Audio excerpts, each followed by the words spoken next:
Hay personas que sirven vino y otras que consiguen que entendamos por qué una copa importa. Nuestro invitado de hoy ha construido su carrera justamente en ese punto: el conocimiento, la hospitalidad y la emoción. Hoy en el estudio de Código Vino recibimos con muchísimo gusto a Andrés Amor, chef, sommelier, consultor, formador y comunicador, quien ha asesorado restaurantes, hoteles y ha participado como juez en concursos internacionales. Y además, desde 2017, trabaja como embajador e instructor de la denominación de origen Rías Baixas en México, labor que ha resultado sustantiva en el crecimiento del interés y consumo de los vinos de esta región en México. Código Vino es el punto de encuentro donde el vino se analiza como industria, se entiende como negocio y se vive como cultura en constante transformación. Esto es Código Vino, con Edgardo Schiller y Edgar Luna. Bienvenido, mi querido Andrés Amor. Hola a todos. Feliz de estar platicando con ustedes, mi querido Edgardo y Edgar. De verdad que qué gusto compartir un ratito con ustedes. Qué padre lo que hacen y qué profesional. Y mi querido Edgardo, pues un gran sommelier, y para mí alguien que siempre ha sido espectacular poder compartir, conocer y bueno, estar con ustedes. No, pues estamos engalanados de tenerte en nuestro estudio. Mi querido tocayo, ¿cómo estás? Hola, ¿qué tal, tocayito? ¿Qué tal, Andrés? Un gusto y muchas gracias por tus palabras. Bien, muy bien, acá con otro episodio, contento. Hoy vamos a tener un enfoque distinto en el programa porque no solo vamos a hablar del negocio, no solo vamos a hablar de alguna región, no solo vamos a hablar de alguna bodega. Hoy vamos a hablar de una persona relevante en el medio del vino, en la industria del vino en México, y precisamente pues hay un gran interés de mucha gente, me consta, de hablar del fenómeno Andrés Amor. Y hablo en estos términos porque estamos hablando de una carrera exitosa, de una construcción de paso a paso, de una consolidación, de una marca personal. Y bueno, pues nos parece extraordinario poder tener de viva voz de este protagonista del vino en México, pues sus palabras para que pues, nos platique el chisme, ¿no? ¿Cómo nace en Andrés Amor el gusto por el vino? ¿Cómo se va construyendo su vida hacia esta industria? Cuéntanos, Andrés. Pues, híjole, ¿por dónde empezamos? La verdad es que es raro, ¿no? Es un poco atípico el que alguien se dedique a esto, porque la verdad es que hay muy pocos, al menos en México, que no es un país pues propiamente productor de cientos de años de vino. Pues como que nadie realmente está en la prepa y dice quiero ser sommelier, ¿no?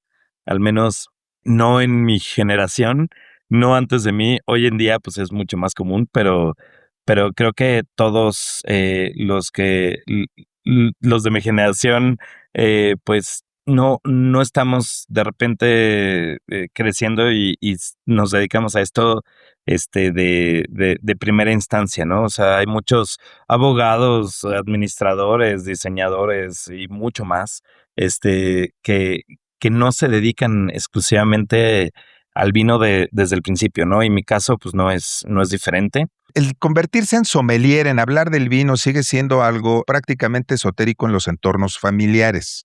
Aquellos que nos gusta la música, las artes y otras cosas de estas que no son las carreras tradicionales. Y hablando de nuestra generación, pues enfrentamos en casa esta disyuntiva donde yo recuerdo a mi padre que me dijo, a ver, ¿tú quieres ser músico? Perfecto, pero primero te titulas de una carrera decente y después haz con tu vida lo que quieras. Y seguramente pudo haber sido alguna historia similar porque pues el vino, las artes, la música y otras actividades, no actualmente que estamos en el mundo de los influencers, las redes sociales y que todo el mundo quiere ser persona visible, pero pues al menos en nuestra época sí, y yo creo que de ahí viene un hilo narrativo muy interesante de tu historia personal. Entiendo que tus papás estaban relacionados con la ciencia y que había por ahí estos temas que sé que ahorita nos vas a contar.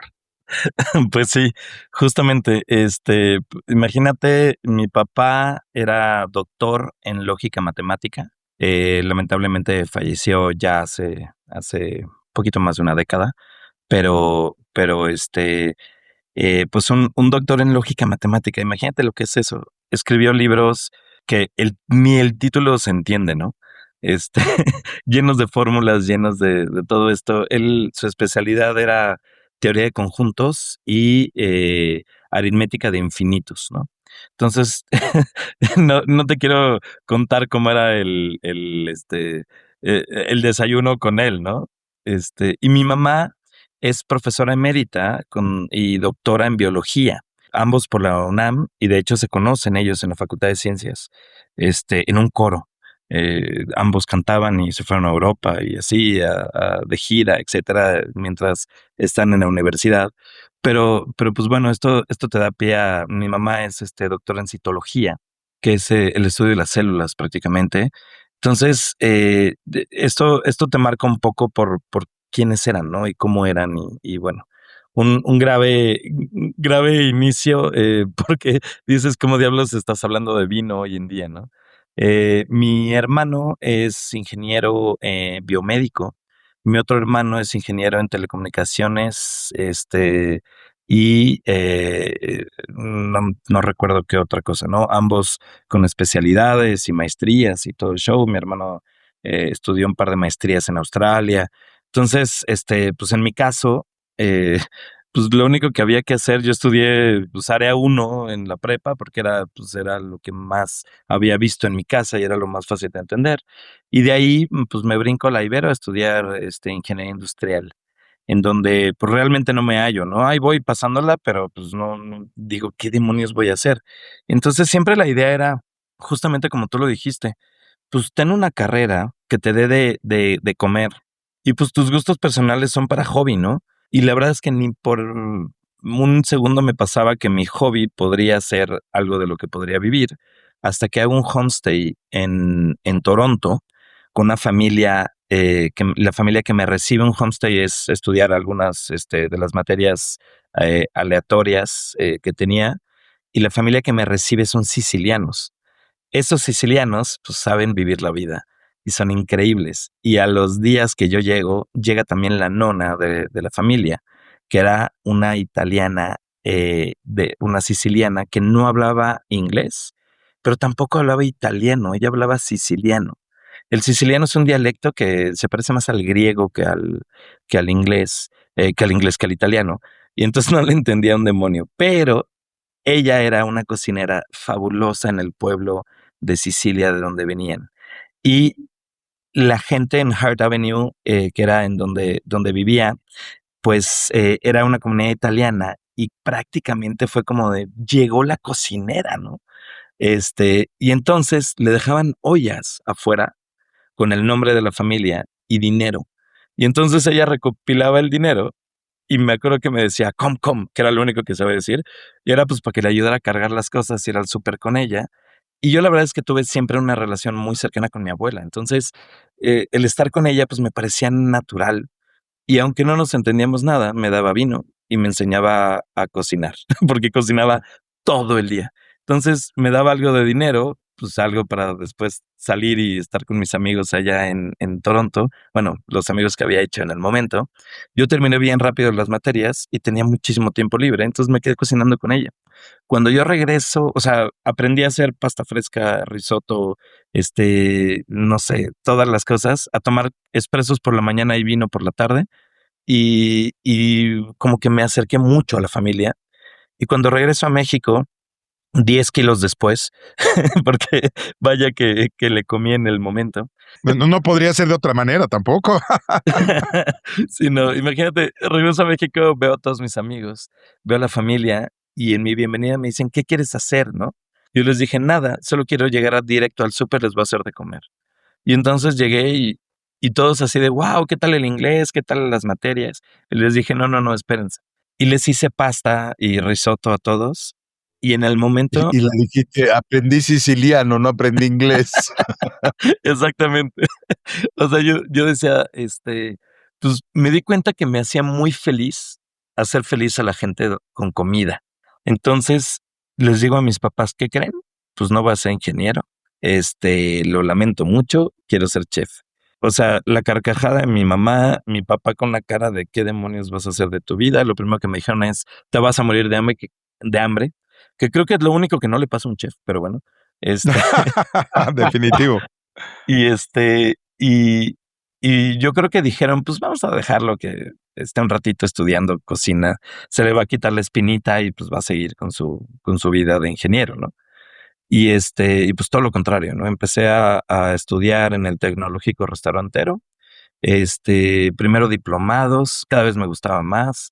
Después, estudié, empecé a trabajar en restaurantes, primero en un restaurante japonés, espectacular, me encantaba.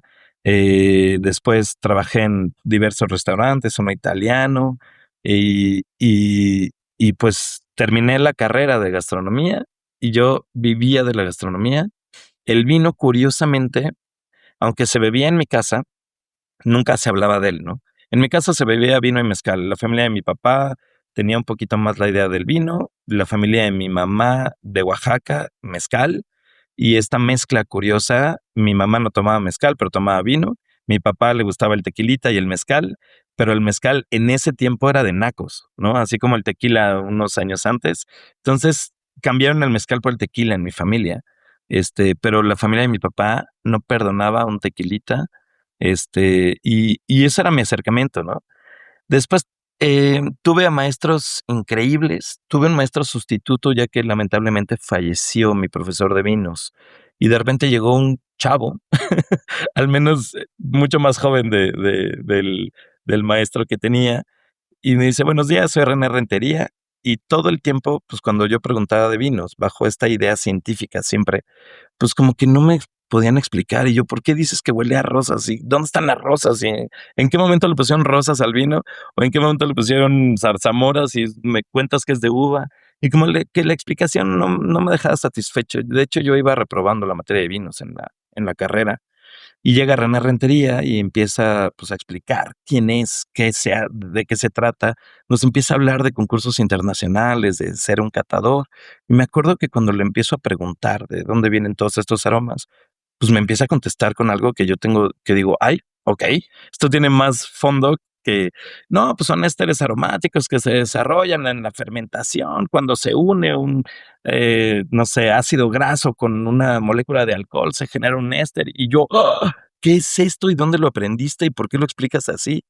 Y me dijo: "Ah, pues yo vengo de la CAP, con Luis Fernando Otero", y yo: "Guau". Yo para ese entonces ya estaba cocinando en, yo era cocinero parrillero, no crean que era chef ni nada, Tierra de Vinos. No sé si lo recuerdas, Edgardo, o tú, Edgar, tal vez. Tierra de Claro, Vinos. por supuesto. Claro que sí. De hecho, yo, antes de aterrizar definitivamente en México, sí, vine a dar justamente Argentina y Chile a Tierra de Vinos. Guau. Es más, hablábamos de Tierra de Vinos apenas hace un episodio con Hans Backhoff de alguna experiencia recordando, pero estamos hablando prácticamente de hace 2 décadas, mi querido Andrés. Ya sé. Sí, sí, sí. Ya sé. La verdad es que le metí turbo a la estudiada. Yo primero hice un profesional asociado, que es de 3 años, y después lo convertí a licenciatura, porque, ya sabes, para mis papás había que ser licenciado o nada, ¿no? Y lo convertí a licenciatura en gastronomía, pero yo iba a todo. O sea, yo dejé de ver amigos, dejé de ver familia, me dedicaba únicamente a cocinar y a estudiar, ¿no? Hice una especialidad en artes culinarias del mundo. Y justamente mi profesor de creatividad culinaria es Isaac Chanona, fue Isaac Chanona, y él era el subchef en Tierra de Vinos. Y entonces él me jala a mí y a otro equipo y a otra persona y me dice: "Ustedes dos vénganse para acá. Vamos a probarlo, vamos a cocinar en serio y pónganse a chambear aquí". Y ahí es donde veo a Sandra Fernández, a Jesús Diez, y empiezo a ver las catas, los sommeliers que estaban sirviendo. Y yo digo: "¡Ah! Esto me encanta", ¿no? A la par empiezo a estudiar en la CAP y reponía horas los domingos y, o sea, yo vivía en eso. Y entonces empiezo a estudiar de vinos con Luis Fernando Otero, con René Rentería y con Mark Herban, grandísimos profesores que tuve. Este programa que tenía Luis Fernando Otero de una formación profesional para sommelier, que era increíblemente, casi obsesivo la forma en la que, eh, te enseñaban, ¿no? Porque Mark Herban pues espectacular, te enseñaba de zonas, de regiones. Luis Fernando Otero te enseñaba a catar y te enseñaba pues toda esta parte técnica, pero después contrataba una ingeniera química para que te enseñara química del vino, un gastroenterólogo, un médico, para que te enseñara cómo funcionaba el sistema y cómo entraba físicamente el vino y todo lo que pasaba. Y después, no es broma, teníamos un psiquiatra explicando todo lo que pasaba en la mente, ¿no? Entonces, eran unas clases que de verdad, no sé, espectaculares. Tal vez muy ambicioso porque era costoso y era demasiado, pues, intenso el curso, pero bueno, a mí me encantaba y entonces vivía entre la escuela, el restaurante y la CAV y la Academia de Vino y pues me encantó, ¿no?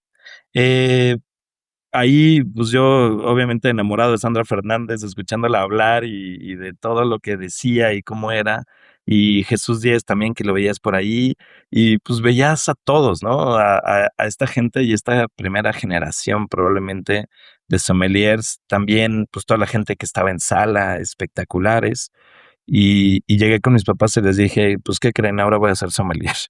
Entonces ya te imaginarás, segundo infarto de, de mis papás, pero dijeron, pues ya es tu tema, ¿no? Es- Me llama mucho la atención, mi querido Andrés, cómo hay un llamado. Esta parte que nos narras, nos vas contando una película, la voy viendo en mi mente.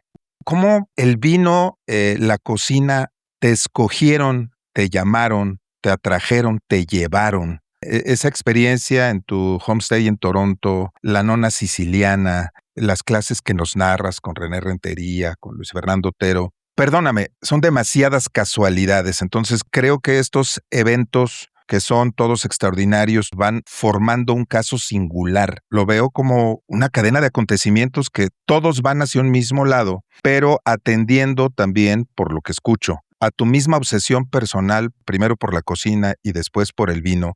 Y pues cuando tú te entregas en cuerpo, en alma, en mente, en tiempo, te enfocas, difícilmente no va a funcionar. ¿No crees? Pues sí, digo, no todo fue fácil, ¿eh? No te imaginas el bullying de mis amigos, ¿no? O sea, mi mejor amigo ingeniero, mis hermanos ingenieros, y todos me jodían así ¿y qué vas a estudiar hoy? ¿No? Papas 2, ¿vas a jugar a la comidita? O sea, era durísimo. Justamente ayer, recordé, mi hermano se usó mi disfraz de chef, como disfraz, pues, mi uniforme de chef, como disfraz en un Halloween.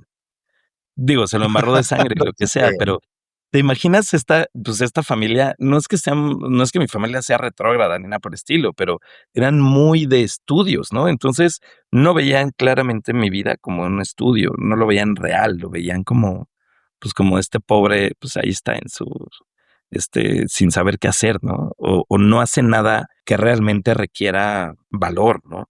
O sea, fue Sí. complicado.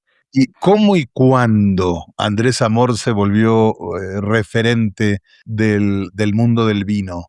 Pues no, yo creo, mira, yo no me considero como un referente o no me considero así. Llevo 17 años dedicándole las 24 horas de mi vida a esto, y yo creo que es eso, ¿no? O sea, y justo lo platicaba el otro día con Laura Santander.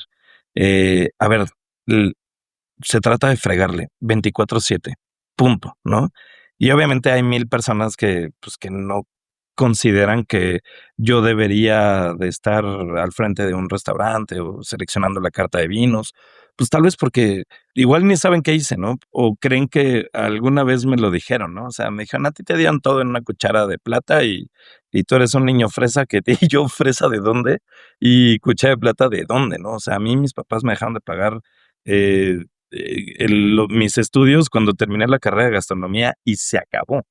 Y, y nunca más en la vida hubo nada más, ¿no? Entonces, claro que fui mesero, claro que hice servicio, claro que, digo, fue poco tiempo, pues sí, fue poco tiempo. Y no sé en qué momento, eh, pues las cosas cambiaron un poquito y se fue, pues no sé, me fui entendiendo con la gente, fui jalando pues confianza de personas que ya después viene pues mi empresa y cómo la armé y todo. Pero bueno, hice la formación de vinos en la CAV y poco después, y eso siempre se lo voy a agradecer a Areli, que me dice: "Oye Andrés, hay una vacante para un curso en España que se llama Torres Wine Course. ¿Qué onda? ¿Te animas? Mete tu aplicación. Ese curso me cambió la vida porque después vino algo muy, muy, muy cercano. Yo cuando llego al Torres Wine Course en Villafranca, en España, pues mi compañero de cuarto era de Latvia y había puros sommeliers, uno de cada país, y, y entender el mundo del vino de una manera universal, no, no solamente lo que yo veía en México, pues me cambió la vida cañón. Ver al señor Don Miguel Torres dándote clases en la mañana era como, no lo puedo creer, ¿no? O sea, este señor me está hablando de la canopia, me está hablando de esto, ¿no? Ver a Joseph Pla, que es un genio, hablando de las variedades y de la ciencia y cómo están recuperando y limpiando genéticamente una variedad de uva desaparecida. Y te estoy hablando hace mucho tiempo y hoy es vigente eso, ¿no? Y eso me emocionó, me voló, pero sobre todo dije, esto es lo que quiero hacer de mi vida, ¿no? O sea, no sé cómo, pero voy a vivir de esto, ¿no? Yo contaba, a mí me también, ¿no? Y la idea que me quedó fue, es estar en el momento exacto, en el lugar correcto, ¿no? Y con las personas adecuadas.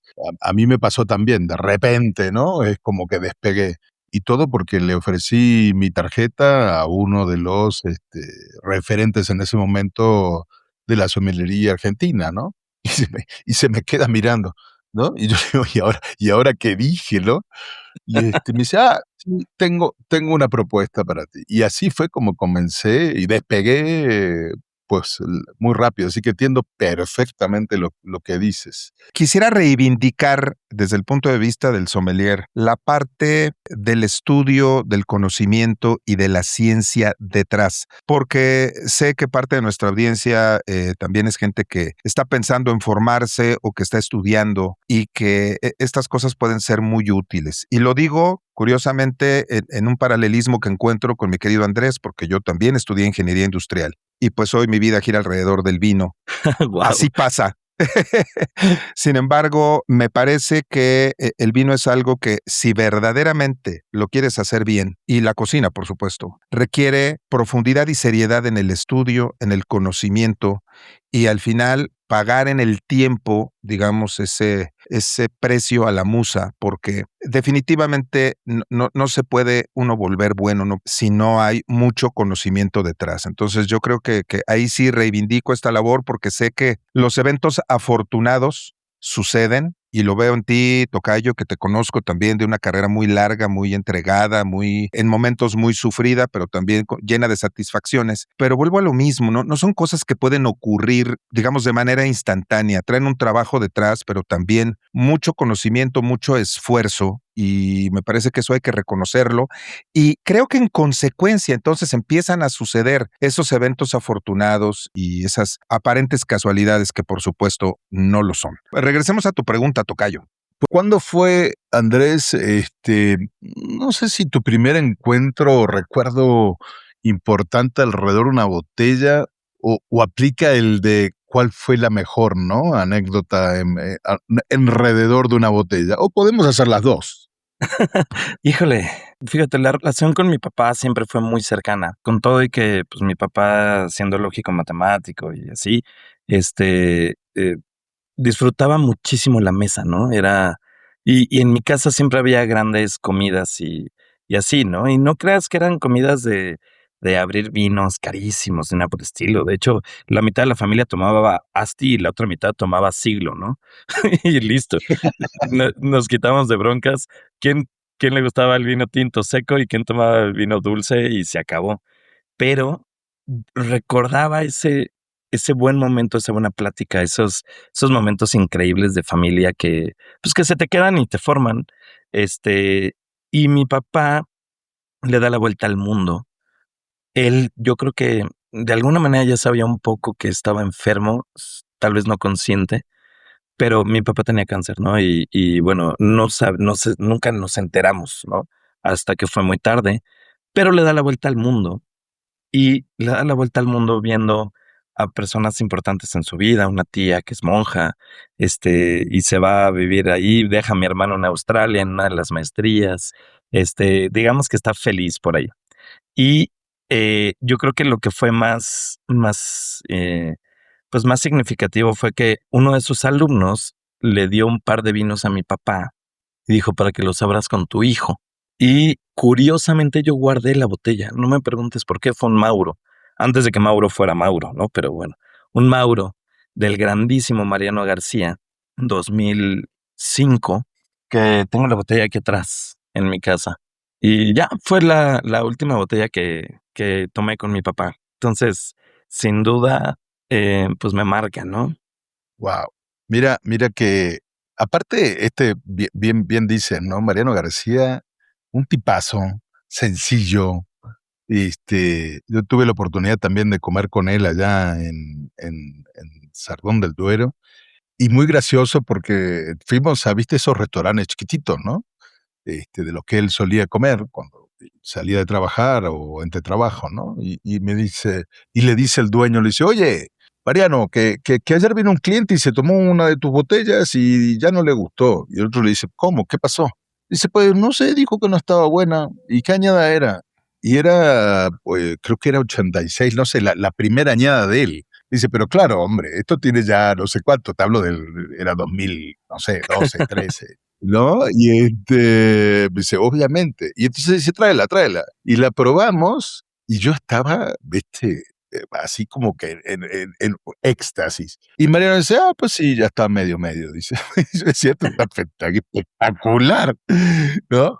Pero sí, muy así, Mariano, y la verdad que reconozco esa historia que tenés que es fantástica, ¿no? Ujú. Así que, No, muy bien. Mariano, un personaje espectacular, ¿no? Sobre la historia que comentas, que me parece entrañable, mi querido Andrés, yo creo que pocas personas son tan afortunadas como tú de guardar un recuerdo, no solamente como algo físico, porque al final, pues, una botella es una cosa, pero Sí. lo que esa botella representa, los recuerdos que trae y lo que viviste es como una cápsula del tiempo y que mantiene allí encapsulado ese recuerdo, esa vivencia y que, bueno, seguramente cada vez que la volteas a ver, vuelves a sentir, vuelves a recordar ese momento con un sentimiento muy bonito y me parece maravilloso porque a veces la mente nos maltrata llevándose algunos recuerdos hermosos y a veces estas cosas nos ayudan a aferrarnos a ellos. Casi lloro ahorita que lo platico, no sé por qué, me dio como que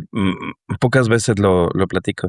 De hecho, cuando, bueno, me caso con una chef, con Vero, espectacular toda la verdad es que la relación es muy linda y la llevamos espectacular.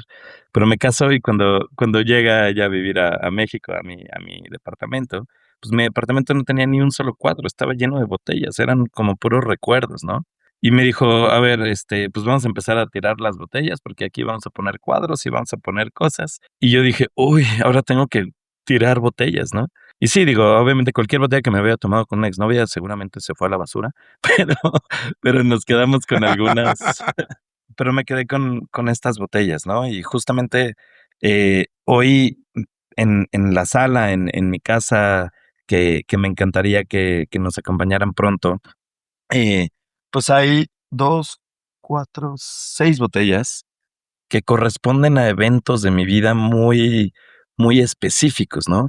La última botella que me tomé con mi papá, la botella que nos tomamos Vero y yo un día antes de saber que Vero estaba embarazada. No crean que tomaba alcohol embarazada, pero bueno, creo que le pasa a todo el mundo así de: "Ay, está embarazada, ayer me puse una jarra", ¿no? Pero nos tomamos una botella de champán, y ahí está, y de hecho está etiquetada con el nombre de nuestro hijo, y el vino es eso, ¿no? O sea, yo creo que en la vida hay 2 tipos de sommeliers, y después hay muchos trabajos de los sommeliers, pero están los sommeliers que se disfrazan de sommeliers, que están afuera echándose una coca, nada en contra del refresco, pero sí todo en contra del refresco, pero están echándose una coca y están ahí jugando y diciendo todo lo que no hacen y comiendo, lo que dicen que no comen, y después se disfrazan de sommelier y salen a dar clases del buen comer y del buen beber, ¿no? Y están los sommeliers que son sommeliers 24/7, que así viven es lo que hacen y todo el tiempo están pensando en el vino y todo el tiempo están viviendo eso, ¿no? Y es una realidad y no quiero hablar mal de nadie, no significa que así tenga que ser, pero yo soy de los que no cambian, ¿no? O sea, yo vivo igual. Tal vez no abro nunca un Petrus, ¿por qué no? Y ojalá, no me ha pedido Slim, pero ojalá y algún día me dé para abrir Petrus, pero todos los días como con vino, todos los días pruebo, todos los días estoy buscando enaltecer, buscar maridajes, y eso no cambia, y puede ser desde el platillo más sencillo hasta el plato más elaborado, con los ingredientes más baratos o los ingredientes más caros, pero vivo así, ¿no? No es un trabajo, es una forma de vida.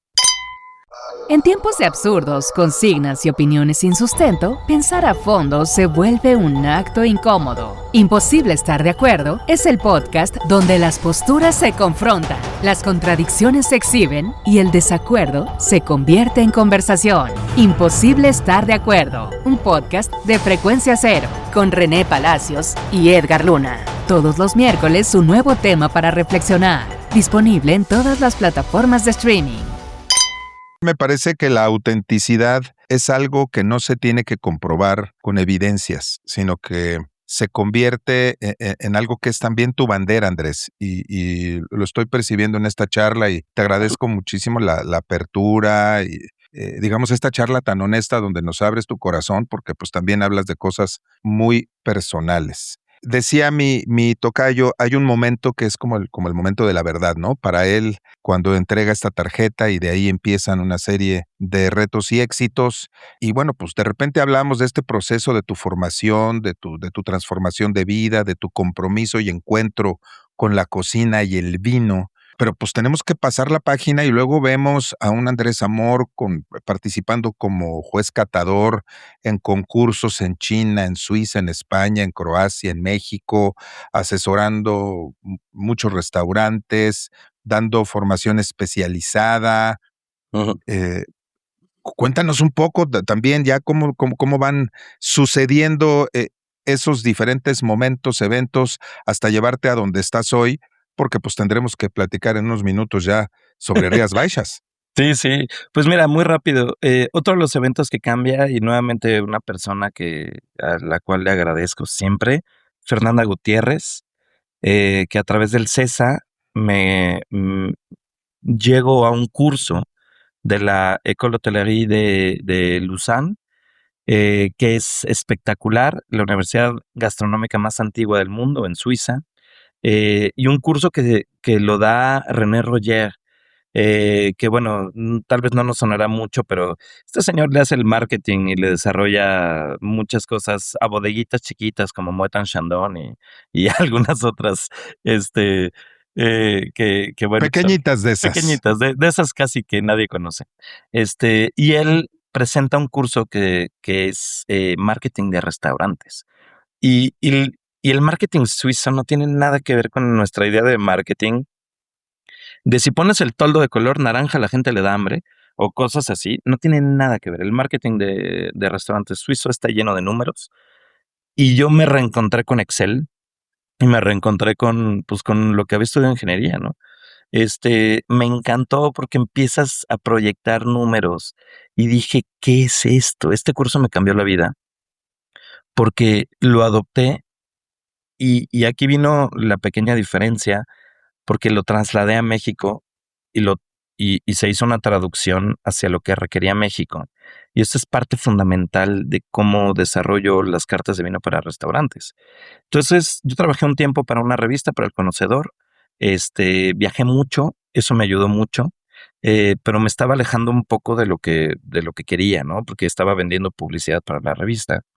Y ahí desarrollé justo, pues yo creé lo que fue la alfombra roja, que después se llamó así, después yo le había puesto Cata Inteligente, que se desarrollaba justamente con Luis Fernando Otero y con ACAB y todo, y ahí desarrollé este primer concurso mexicano. Antes de cualquier cosa que existiera, senté en una mesa a Sandra Fernández, Jesús Diez, Luis Morones, Gina Estrada, ya vete a saber todos los que invité a catar a ciegas vino, ¿no? Entonces fue espectacular. Después, sí lo tengo que decir, el conocedor se portó muy mal, me dio la espalda y me sacó del proyecto. Y fue cuando renuncio, pero fue lo mejor que me pudo haber pasado, porque dije: "Chin, ¿y ahora qué hago?", ¿no? Y ahí nace mi empresa. Dije: "¿Por qué tengo que trabajar para alguien?", ¿no? Y dije: "Pues, ¿qué pasa?". Y ahí viene, pues, ahí nace mi empresa y arranco, pues, una cata por ahí, otra cata por acá. Cada 15 días de repente era: "Guau, tenemos una cata en 15 días para 5 personas y nos van a pagar 1,000 pesos". Pues, guau, ¿no? Y así empecé, pues, a hacer catas, a hacer cosas. De repente viene, pues, un poquito de que la gente dice: "Ah, pues mira, este chavo dice cosas interesantes". Y de pronto viene un primer restaurante para asesorar, y ahí aplico todo lo que aprendí entre René Roger y lo que aprendí en Villafranca y lo que aprendí en la CAV. Y luego como, pues, nunca quise dejar de cocinar, sino la cocina siempre fue ligada a mi vida, pues, los maridajes son naturales, ¿no? O sea, sé exactamente cómo se hacen los platos, ¿no? Y nunca he dejado de cocinar. Lo que pasa es que ya no lo hago, digamos, como mi día a día. Pero entonces vino la primera asesoría y nos fue padrísimo y empezaron a vender muchísimo vino. Y después otra, después Rodrigo Estrada de Agua y Sal me da la oportunidad de hacerle su carta de vinos y le cambiamos un restaurante de una marisquería, una cocina del mar latinoamericana que vendía 80% de vino tinto en México, como todos, pasar a vender 80% de vino blanco y el doble de vino, y fue espectacular, y bueno, eso me dio pues, mucha credibilidad, y después de ahí empezaron más asesorías. Hoy, pues, he asesorado más de 60 restaurantes en mi vida, desde cadenas enormes como Grupo Anderson hasta, que son Harris, Porfirios, todos estos, hasta lugares espectaculares como Ceru, como Bulla, como, no sé, hemos trabajado para el Grupo Castellano, hemos hecho, pues, un montón de asesorías sin ligarme a vender una sola botella de vino. Yo no trabajo para nadie, yo no vendo vino. Yo quiero pensar que hago que se venda vino, ¿no? Y viene la mezcla de clases, di clases toda la vida en el CESA, en el Tecnológico Restaurantero, no sé, en todas las universidades que se pueda. Y entonces ahora le doy clases a meseros, ¿no?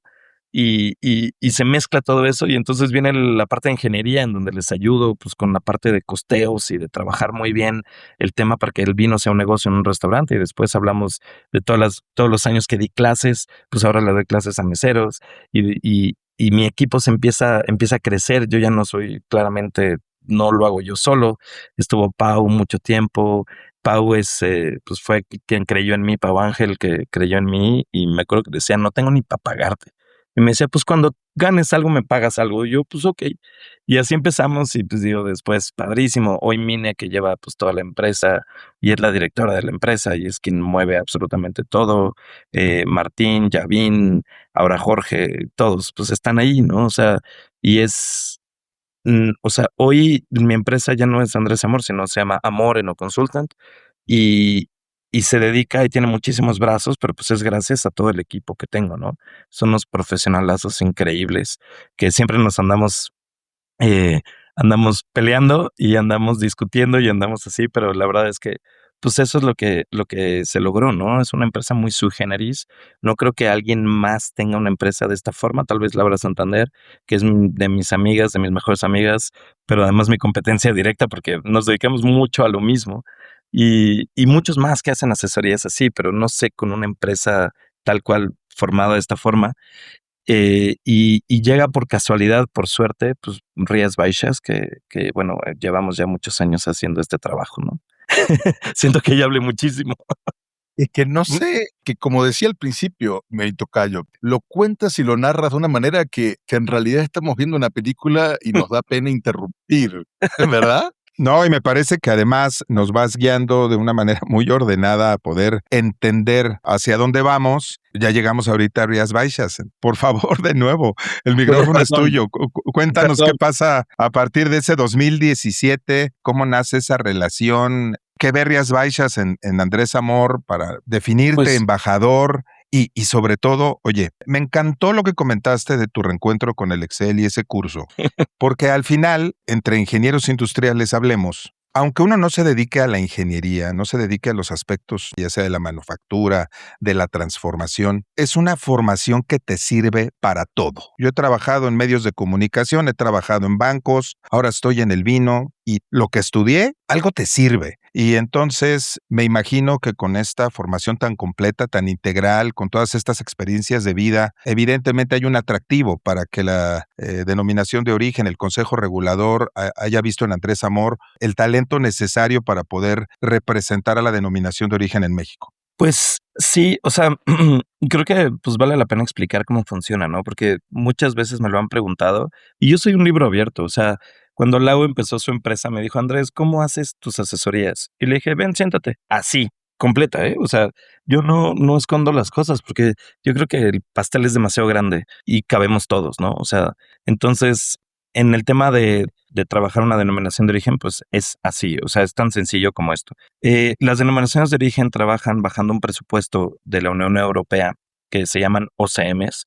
Ese presupuesto es un presupuesto que se dedica principalmente a tres vertientes, ¿no? Educación, que es la primera parte, y después, pues viene un poco de hacer que la gente esté convencida, que entienda la denominación, que además funcione, ¿no? Entonces es promoción, otra de las cosas importantes que son los ejes, y listo, ¿no? Yo no me dedico a vender vino ni a hacer que la gente importe Rías Baixas, pero es una consecuencia de lo que hacemos, ¿no? Viene nuevamente por pura suerte. O sea, la agencia que lo tenía antes, que a ver, las agencias como, no sé, hay agencias como eh, que llevan Rioja y que llevan Ribera del Duero y que llevan Rueda y que llevan muchas otras que llevan quesos, otras que llevan productos gourmet, otras que llevan vinos de todos lados. Y pues son misiones de trabajo, ¿no? Esto tiene que ver pues con resultados y tiene que ver con muchísimo papeleo y cosas espantosas que hay que hacer. Hay que demostrar cada centavo, cada vino que abres, cada cosa, con fotografías, todo tiene que ser una Unión Europea, etcétera. Pero yo no arranco directo con esto, sino la agencia que llevaba antes Rías Baixas, me llama un día y me dice, oye Andrés, necesito este perfil de profesionales para que se vayan a Galicia y yo a conocer Rías Baixas, ayúdame, porque la conocí en una cata, ¿no? Era justamente una gallega, pero vivía en México. Y se llama Marisol y es lo máximo. Si escuchas esto, gracias. Y Marisol llevó Rías Baixas, pero me acuerdo que cuando leí los nombres me dijo, oye, ¿no sales tú? Y le dije, no, pues yo no. Y me dijo, ¿por qué no? Y yo, pues no sé, no. ¿Quién? Y pues me acuerdo que recomendé a 5 personas que yo veía que funcionaban muy bien. Y me dice, ¿son tus amigos? Y yo, pues unos sí, otros no.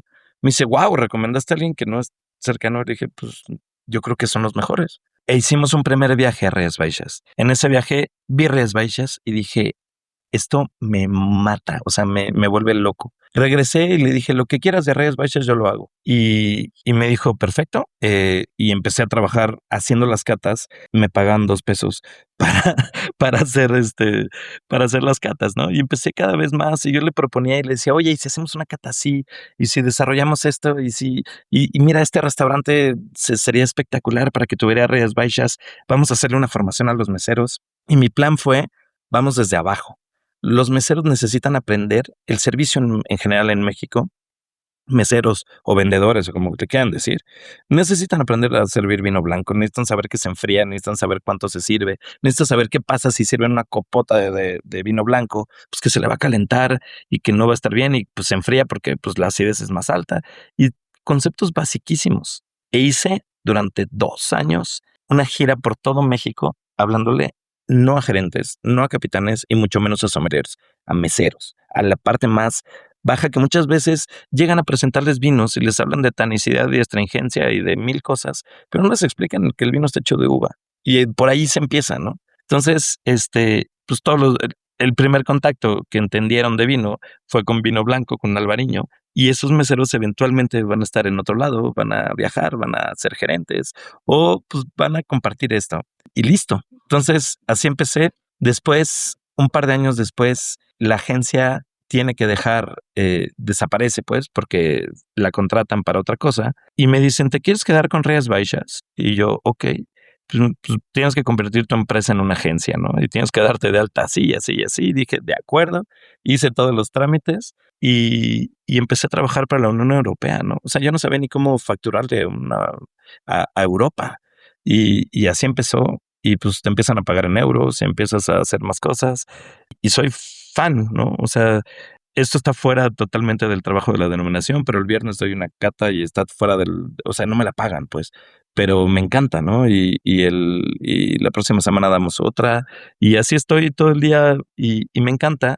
No me encanta que crean que lo único que hago es Rías Baixas, porque hago 20,000 cosas más, pero no tengo ningún problema en estar ligado a esta grandísima denominación de origen, que hace las cosas espectacular y que además gusta tanto en México y que además estamos presentando unos crecimientos increíbles. Pasamos del lugar 14 cuando yo estaba al lugar 5 hoy somos el quinto lugar más importante, el quinto país más importante para la denominación. Una denominación que solo o prácticamente trae vino blanco a México, un país consumidor de vino tinto. Es realmente increíble, ¿no? Y me encanta que la gente diga, me encanta el albariño. Hay que ayudarle a la gente a que recuerde que es de Rías Baixas, porque albariño es únicamente la uva. Y me ha pasado, ¿no? En mesas que le digo, me dice, señor, tráeme un albariño. Y yo, claro, un vino de Rías Baixas. Y me dice, no sé qué me estás diciendo, yo quiero mi albariño.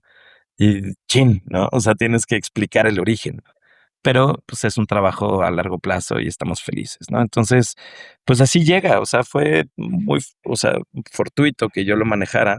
Entonces, pues yo soy la agencia que contrata al sommelier, que soy yo mismo, que hace todas las acciones, que es todos nosotros y el equipo que desarrolla y pues intentamos siempre hacer cosas diferentes, ¿no? Clases de cocina, mañana hacemos exploradores, que es movernos por toda la San Miguel Chapultepec como un bar and restaurant hopping, probando vinos de Rías Baixas. Hicimos el otro día, pues con motivo del mundial, una competencia de maridaje en donde los mismos cocinaban. Entonces me encantó ver a gente cocinando y después yendo a probar de los 40 vinos que había, a ver con cuál quedaba mejor y después con jueces como Tere Rodríguez, como Sergio González, que probaran el maridaje y dijeran cuál sí, cuál no, y metieran goles gastronómicos. Bueno, fue una locura.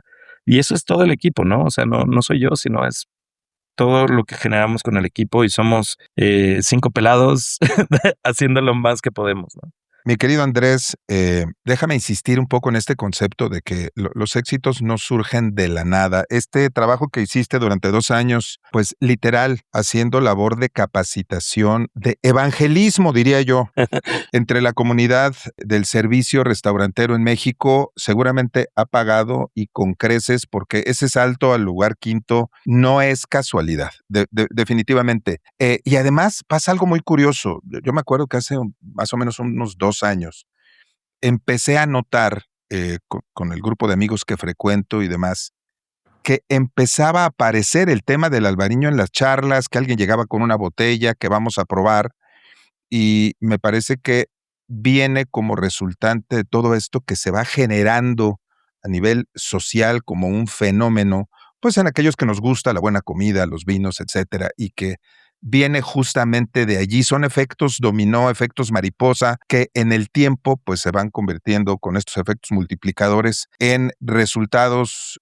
tangibles, importantes. Tú lo has dicho, tú no vendes vinos en lo particular, sin embargo, me parece que es una situación muy afortunada que hoy, independientemente de todo lo demás que haces, uno piense en Rías Baixas, piense en Albariño y piense en Andrés Amor, porque crear o lograr la asociación de marca es algo muy difícil, algo a lo que mucha gente le invierte mucho dinero y no lo logra. Algo afortunado, pero que proviene del trabajo. Ahora, hablemos un poquito de Rías Baixas, dónde se encuentra, cuáles son, además del albariño, otras uvas. Sé que el Godello está adquiriendo, pues digamos, más presencia, está llegando también a México. Buenísimo. Pues mira, es una denominación de origen gallega, histórica, es algo muy lindo. Toda la evolución es reciente, estamos hablando de 1980, cuando se empieza verdaderamente a mostrar vinos con un carácter más internacional, con una idea de exportación.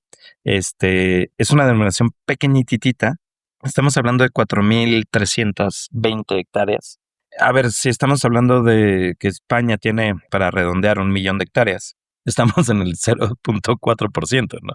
Este, y menos del 1%, y aún así suena tanto, ¿no? Es sin duda el vino blanco de alto valor y una variedad que es original, o sea, basada en una variedad. Más del 96% de lo plantado es la variedad es albariño, y es una variedad autóctona gallega.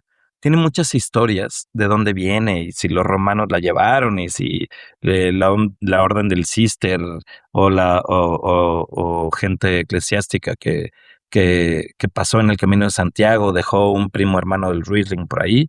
La realidad es que hoy con las pruebas genéticas o sea, no hay conclusiones de en dónde es. La única realidad es que no, pues, ya viendo a sus padres, no tienes forma de demostrar más que el origen es gallego, ¿no? Entonces, estamos hablando de una uva autóctona gallega, pero además una zona que históricamente fue muy, muy famosa, llena de gente, pues de mucho valor cuando estamos hablando siglo XI y XII, con el Camino de Santiago y todo lo que en forma religiosa significa, ¿no? Yo particularmente no soy una persona religiosa, pero me encanta la historia y me encanta me encanta todo lo que vivimos, y tenemos que entender claramente que, pues que la religión católica en Europa en los siglos y la Edad Media, pues fue importantísima, ¿no? Y además fue un modo de control increíble ver lo que tenían, porque bueno, pues en el oriente tenías a Constantinopla, en el centro tenías a Roma, y faltaba ese control del otro lado. Y bueno, muy casualmente encontramos los restos del apóstol Santiago 700 años después, sin una prueba de carbono 14, pero con mucha fe, encontrando qué es el apóstol Santiago, ¿no? Y eso crea la migración más importante, y perdón, migración no, pues el camino, la peregrinación más importante que existe. Este dato me vuela la cabeza. Hay más gente haciendo el camino de Santiago hoy en día que yendo a Jerusalén. Es fuertísimo, ¿no? Y eso que Jerusalén tiene 3 religiones ahí metidas, ¿no? Y esto en el siglo XI, pues fue brutal, ¿no? Estamos hablando que la tierra era plana, bueno, hoy para algunos todavía, pero la tierra era plana. Era el momento más importante, lleno de leyendas. No sé, el Códice Calixtino habla de los dragones gallegos, de una zona que buscó nunca el conflicto, y entonces se llenó de diferentes culturas. Tienes celtas, tienes romanos, tienes árabes, tienes una mezcla brutal, ¿no? Gente de Castilla y León que terminaron ahí. Galicia siempre fue la moneda de cambio cada vez que perdían una guerra. Era como de, bueno, ten Galicia, reino de Aragón, ten Galicia, reino de Castilla, ten Galicia. Y entonces se vuelve un tema multicultural, pero además de mucho dinero en la Edad Media, a finales de la Edad Media. Pues porque cuando hay religión metida en ese momento, pues había mucho dinero. Y cuando hay dinero, y grábense esto, cuando hay dinero hay buen vino, porque hay gente que lo puede pagar. No significa que nada más se haga buen vino donde puedes hacer buen vino. Si no tienes quien te lo compre, no vas a hacer buen vino, vas a hacer vino de volumen, porque es lo que la gente te puede comprar. Entonces, era el vino pues de la nobleza inglesa, de la nobleza de Flandes, en ese entonces, que era importantísima, de toda la zona, y eran vinos espectaculares. Eso crea orgullo, crea autenticidad, porque no necesitas comprar nada externo, porque la gente quiere lo tuyo. Y eso crea lo que hoy en día, muchos años después, es Galicia. ¿Dónde está el Tempranillo? ¿Y dónde está la Garnacha? ¿Y dónde está la Sauvignon Blanc, la Chardonnay, la Cabernet? No hay. ¿Por qué? Pues porque son orgullosos de su zona, son orgullosos de su lugar. Y hoy lo que tienes, pues es autenticidad, que es lo que la gente quiere pagar. Ya no quieren un Chardonnay del sur de España, pues porque tienes Palomino, ¿no?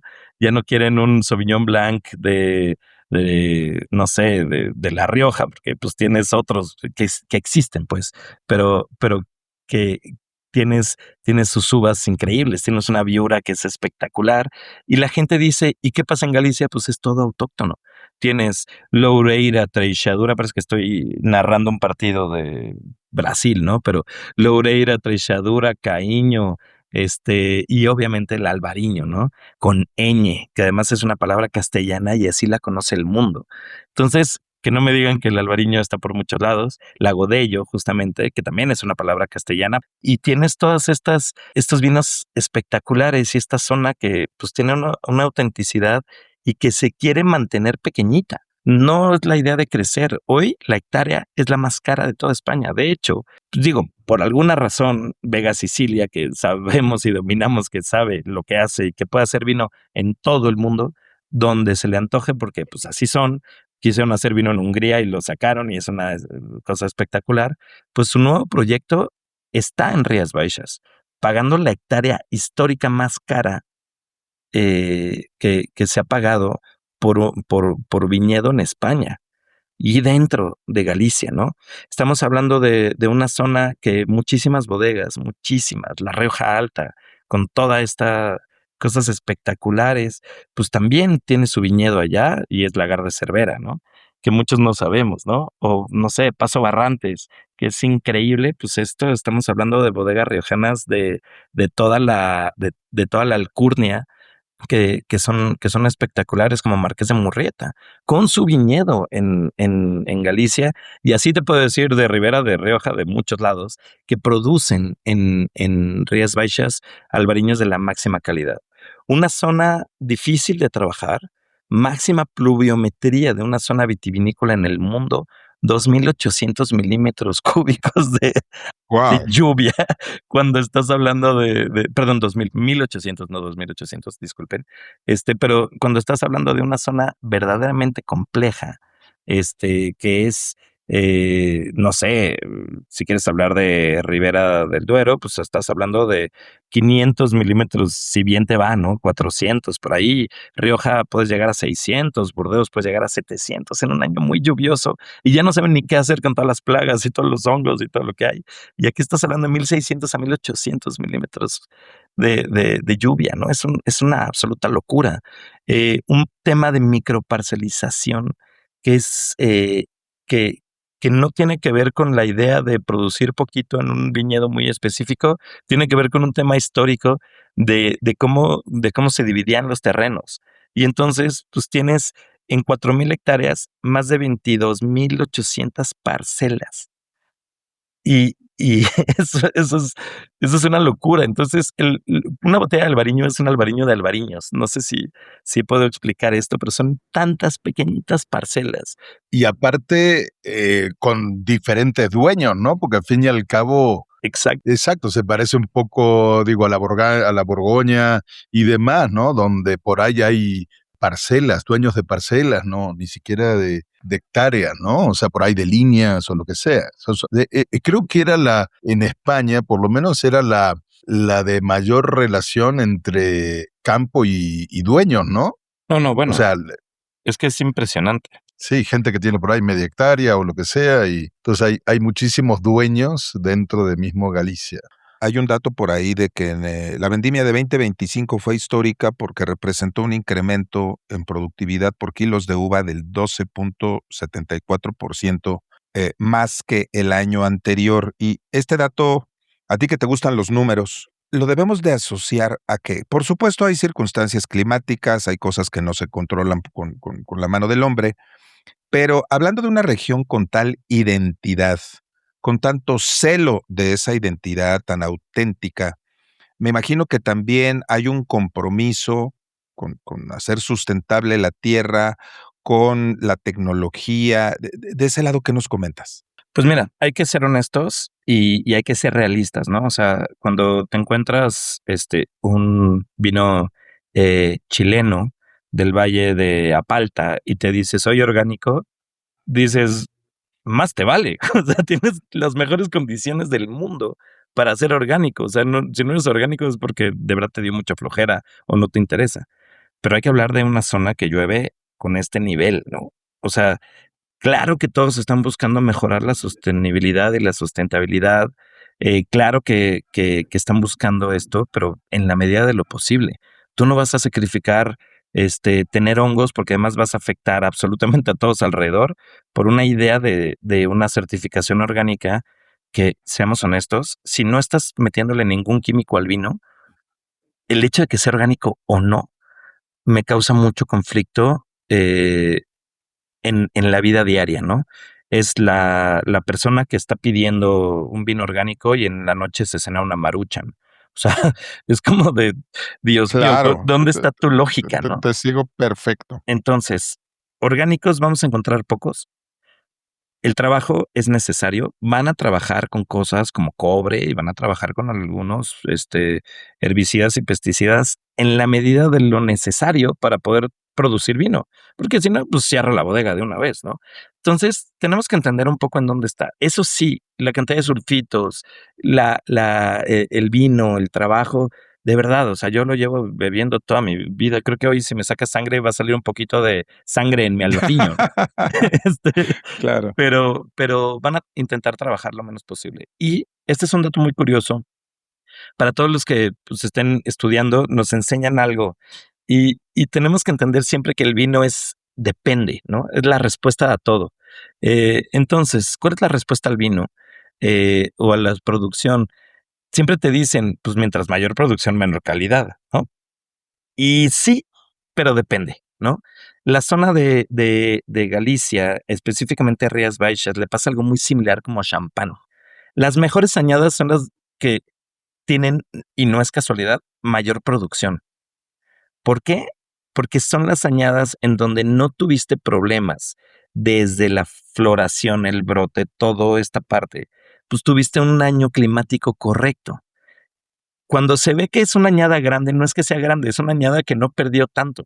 Rías Baixas pierde todos los años, mucho, porque te llueve, porque hay granizo, porque pierdes, porque tienes unos aires espantosos, porque tienes 1000 problemas.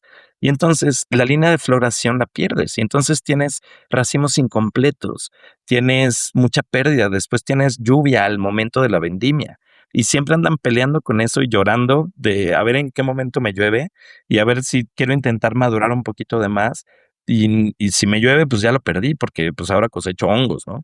Entonces, y allá no hay podredumbre noble casi, ¿no? O sea, hay algo, pero pues prácticamente todo es gris y ahí pierdes la cosecha. Entonces, una buena añada es una añada que produce más y ahí vas a tener mucha calidad. Y es así de sencillo, ¿no? Entonces, siempre tenemos que analizar. Creo que he peleado mucho con las escuelas de sommeliería de que el maestro no está para darte facts inamovibles, está para que lo cuestiones. Cuestionan todo, porque de eso se trata la escuela, ¿no? De decir, pues esto que me estás diciendo lo creo hasta cierto punto. Y si no, te tengo que cuestionar a ti, profesor, ¿qué tanto lo sabes? Si lo sabes de verdad, me lo vas a poder explicar completo, ¿no? Entonces, es explicar eso, ¿no? O sea, ¿no? Factores como el cambio climático, como los avances genéticos y otros tantos, pues van a influir a que de por sí el vino es algo que siempre ha estado vivo, que siempre está cambiando. Y entonces tenemos que estar nutriéndonos y cuestionando, como tú bien dices, porque las respuestas absolutas en el vino no existen. Exacto. Y qué bueno, porque eso lo hace interesante y hace que cada botella que abres sea un descubrimiento. Vamos a pasar, si me lo permites, mi querido Andrés, a una sección que recién iniciamos, pero ha gustado, y es en la que te hacemos preguntas así de bote pronto. No me hago responsable si nos demandan, pero bueno. Muy bien. A ver, y le vamos a poner a la sección ahora la copa de Andrés Amor. Y venga, un vino que cambió tu carrera. Híjole, Lafite Rothschild, aquí lo tengo, 1955, 100 años después de la clasificación. Ese vino lo abrí justamente con René Rentería cuando me invitó a mi primer concurso internacional. Muy bien. Una persona a la que todavía quieres servirle todos los días una copa de vino. A mi esposa. Bien, ahí ya ganamos puntos. Vamos a poner el podcast a la señora de Andrés Amor. Ya zafá. Un error frecuente del consumidor. Vivino. Madres. Dejarse guiar. Un error frecuente. No, aplausos. Dejarse guiar por Vivino, perdón. O sea, ese es el error más. Vivino es como 100 mexicanos dijeron. O sea, qué bueno que muchos piensan así, pero no tienen ningún sustento. Perdón. Y gracias porque lo dice una voz autorizada para decirlo. Un error frecuente del sommelier. Creer que su gusto está por encima del gusto del comensal. Eso. Una región que te gustaría representar al menos durante un día, la que sea. Champán. Un vino de Rías Baixas para una celebración. Gran Bazán Ámbar. Un vino para una conversación larga. Y yo diría complicada. Uf, tío Pepe en Rama. Bueno, es que dijimos complicada. Una lección que te haya dado algún fracaso. O un fracaso que te haya dado una gran lección. Uy, sí, hay muchos, pero haber reprobado mi primer examen en la vida, que fue el WC3 de destilados, por pensar que no necesito estudiar. Ya después lo pasé, lo volví a hacer, pero me dolió.